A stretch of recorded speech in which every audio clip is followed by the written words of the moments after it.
The clear night sky offers one of the most beautiful views in nature.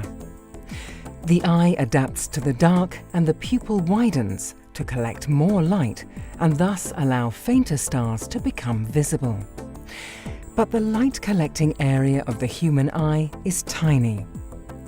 To peer much deeper into the night sky, astronomers need telescopes with enormous primary mirrors to do a much better job.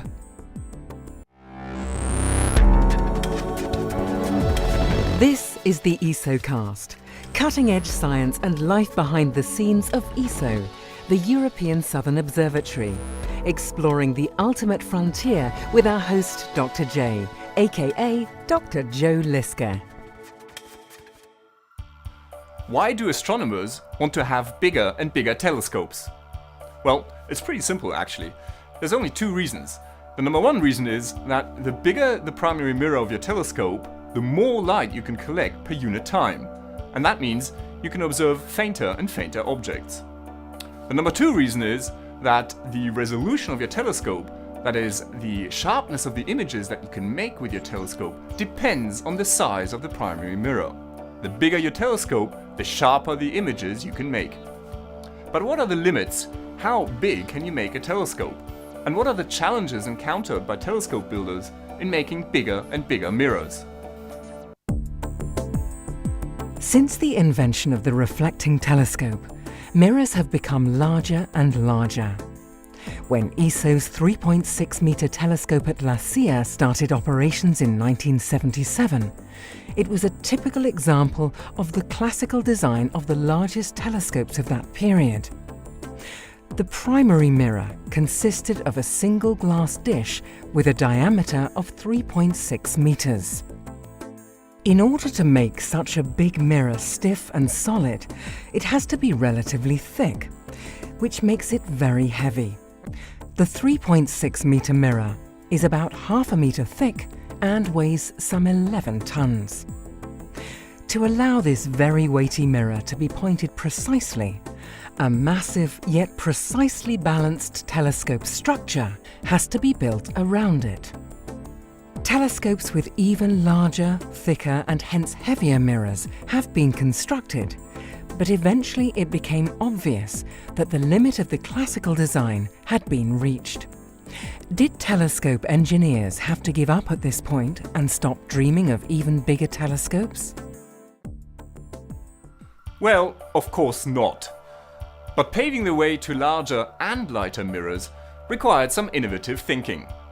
The result was ESO's New Technology Telescope, or NTT for short. The NTT was a truly revolutionary telescope at the time it was built, because it featured a system called active optics. Now, before the invention of active optics, telescope mirrors had to be thick and therefore heavy in order to be stiff. But with active optics, telescope mirrors could be allowed to be flexible and therefore relatively light and thin. The thin mirror of the NTT is even more likely to bend due to gravity. With active optics, the flexible mirror is placed on a complex support system with computer-controlled actuators that adjust the shape of the mirror and compensate for the bending of the mirror during observations. This way, the best possible image quality is preserved at all times. The NTT was a tremendous success. Although its main mirror is 3.6 metres in diameter, it is only 24 centimetres thick. The new mirror design made it possible to break the 6-metre barrier of classical telescopes and strive for larger mirrors in the 8-metre class. Telescopes like ESO's Very Large Telescope, or VLT. The VLT consists of 4-unit telescopes with primary mirrors of 8.2 metres diameter. Each mirror blank is only 17.5 centimetres thick and weighs only some 23 tons. Naturally, active optics plays a vital role here. The shape of the mirror is actively controlled by means of 150 axial force actuators.